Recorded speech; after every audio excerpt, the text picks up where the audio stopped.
Hi hello నమస్తే నేను మీ రేణుగునే కులకుల నేనేం చెప్తున్నాను చెప్తురా కోడిగుడ్డు పులుసు చెప్తున్నా. అరే అక్క వచ్చింది ఏదో ఒకటి పాడి చేస్తుందని అని అయితే అనుకోకురి, ఇదైతే మంచిగానే చెప్తా నేను. నాకు వచ్చి ఇవంట కానీ ఫుల్ వీడియో తీయనీకైతే ఇవ్వాలి కుదరదు, ఎందుకంటే నేను నా కేక్ వల్ల చాలా అలసిపోయినా. నేను చాలా అలసట వచ్చింది నాకు ఆ కేక్ వల్ల. కేక్ అబ్బో మామూలు కథల వల్ల కేక్ కోసం నేను ఇప్పుడు ఏం చేస్తున్నాను చెప్తురా. ఇన్నైతే ఉల్లిగడ్డలు తీసుకుంటున్నా. ఇప్పుడైతే ఫస్ట్ చాన్ తీసుకోవాలి, ఎందుకంటే ఇది ఉల్లిగడ్డ పులుసు కాబట్టి చాన్ తీసుకోవాలి. ఇలా గుడ్లు కూడా వేస్తాం మేము.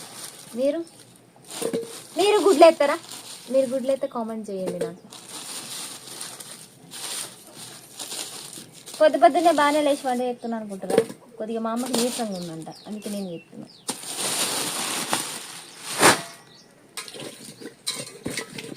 చాలా వేసుకోవాలా, చాలా అంటే ఒక ఎప్పుడు చూసినా ఏదో ఒకటి పాడి చేస్తుంది అక్క, పాడి చేయడానికి వచ్చింది అనుకునేరు. పాడి చేయడానికి కాదు, ఇలా చేసి చూపెట్టడానికే వచ్చిన మీకు నేను. ఈ వంట తిన్నారంటే ఇక మీ నోట్లోకి 5 వేలు పోయినంటే ఇక రావు కూడా రావు, ఎందుకంటే కొరుక్కుంటారు అట్లనే. అట్లాంటివి మొత్తం నేను చేసేటి అట్లనే ఉంటాయి.